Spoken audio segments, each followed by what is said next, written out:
Hello, I'm Marty Silver. I'm a senior mechanical engineer at WFT Engineering in Rockville, Maryland. I specialize in HVAC system design and provide related consulting services, predominantly in the commercial market sector.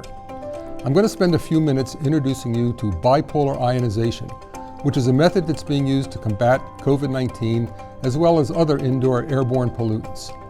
According to the EPA, roughly 50% of global illness is caused by indoor air pollution. We spend nearly 90% of our lives in the built environment, much of which is in buildings that are heavily populated and conditioned by air distribution systems.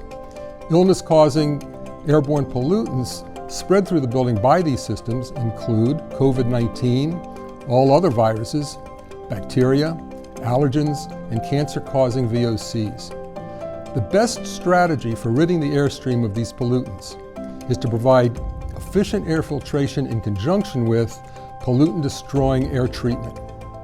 MERV 13 or higher air filters inside of air handling units will effectively remove particles as small as 0.3 microns in diameter.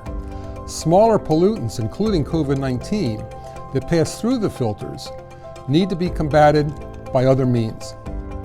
Three such methods for doing this include ultraviolet light, or UVC, a process known as photocatalytic oxidation, and bipolar ionization, or simply BPI. BPI systems utilize low-wattage glass ionization tubes that are inserted directly into the airstream.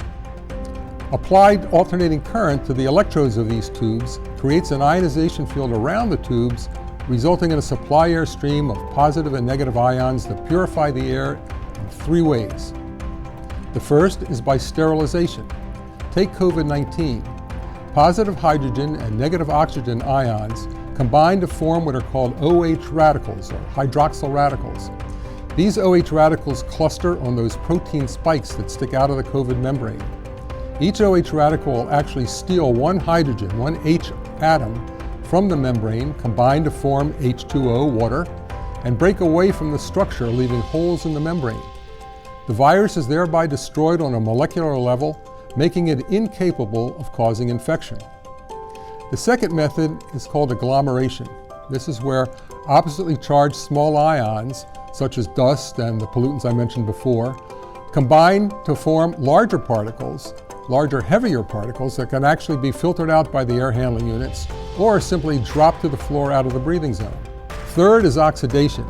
Bipolar ions surround VOCs, breaking down their hydrocarbon chains and reducing these complex compounds to immeasurable amounts of CO2 and water. BPI systems are available in a wide variety of sizes for locations inside air handling units, main supply ducts, in ducts downstream, smaller ducts downstream of VAV terminal units, and even inside fan coil units. BPI systems can be installed in existing buildings as easily as in new construction. Most impressively, these systems can destroy 99% of airstream microbes in a matter of minutes.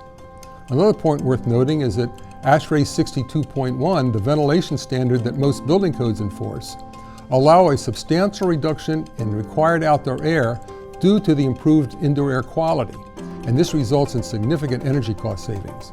So to conclude, if you're seeking to provide a healthy indoor environment, bipolar systems may be a good fit for your project. Thank you for your time, be safe, and stay well.